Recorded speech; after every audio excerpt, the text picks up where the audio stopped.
Ya, yang kemudian diangkat isunya adalah kredit startup milenial ya, ada tambahan milenialnya itu ya. Jadi saya rasa memang begini, kalau dilihat konstruksinya industri startup Indonesia sekarang, kan kita lihat bahwa pelaku atau founder-founder untuk startup itu memang kebanyakan memang anak-anak muda ya.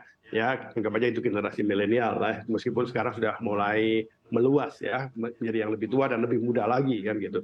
Yang kedua, kita lihat bahwa memang beberapa tahun terakhir ini industri startup kita ini terpuruk gitu ya. Kalau tadinya jumlah startup di Indonesia lebih dari 1.000, sekarang sudah ya rontok gitu, nggak sampai 1.500 pun sepertinya sudah nggak sampai lagi.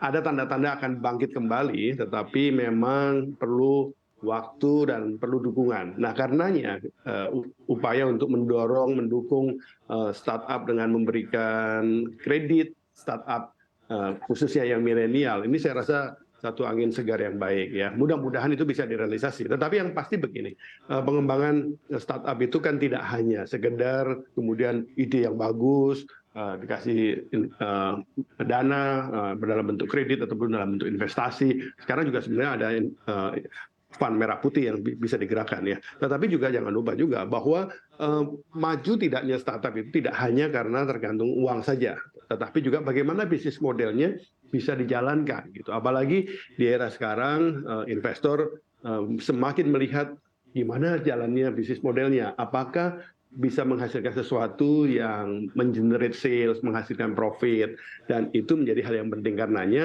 pengembangan startup kembali di Indonesia ini suatu yang baik, tetapi harus dibangun secara komprehensif. Baik, Pak Handito, boleh diupdate sebenarnya kondisi industri startup saat ini seperti apa? Karena kalau kita melihat sektor teknologi ini kan sebenarnya masih cukup berdarah-darah begitu dengan perjuangan untuk membuktikan seperti apa bisa menghasilkan keuntungan. Tapi kalau startup secara general seperti apa, Pak Handito?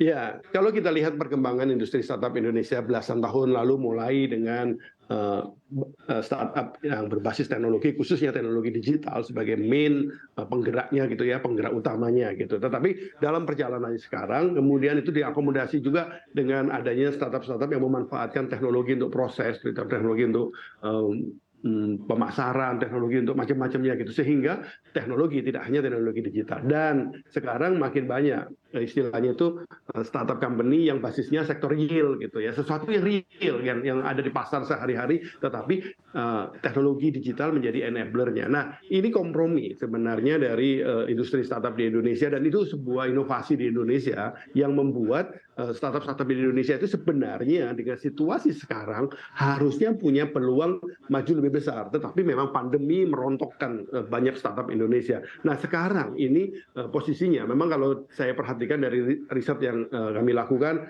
jumlahnya sekarang yang hidup gitu nggak sampai 500 ya. Nah, ini tetapi itu pun hidupnya ada yang hidup baik, ada yang hidupnya asal hidup gitu. Nah, jumlah ini buat Indonesia itu terlalu sedikit sebenarnya. Harusnya dalam bayangan saya industri startup Indonesia itu paling nggak punya 2.000 startup yang aktif gitu ya, yang mereka bisa menjalankan bisnisnya dengan baik. Dan ini mestinya kita mulai dengan sekarang ini, mumpung lagi pandeminya kan baru selesai dan kita lagi bangun kembali, kita harusnya rekrut kembali ini startup-startup, dan sekarang ini dari kalangan perguruan tinggi luar biasa potensinya perlu didorong ya. Seperti kita ketahui di kalangan perguruan tinggi kan ada kampus Merdeka itu yang memberi kesempatan gitu anak-anak kita dari kampus itu untuk kemudian punya kreasi banyak, kreasi bagus gitu. Nah, ini perlu kita wadahi. Nah, ini perlu direkrut dengan sebanyak-banyaknya. Dari situ kemudian harusnya kita masukin dengan bagaimana industri startup yang baru, yang era baru sekarang, saya anggapnya era baru itu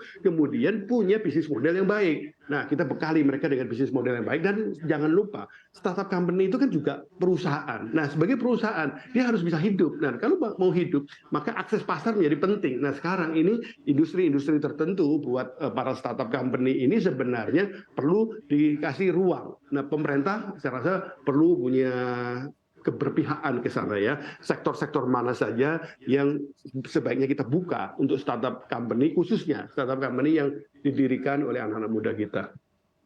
Baik, artinya Bapak melihat setelah pandemi ini minat anak muda untuk membangun startup ini semakin berkurang saat ini?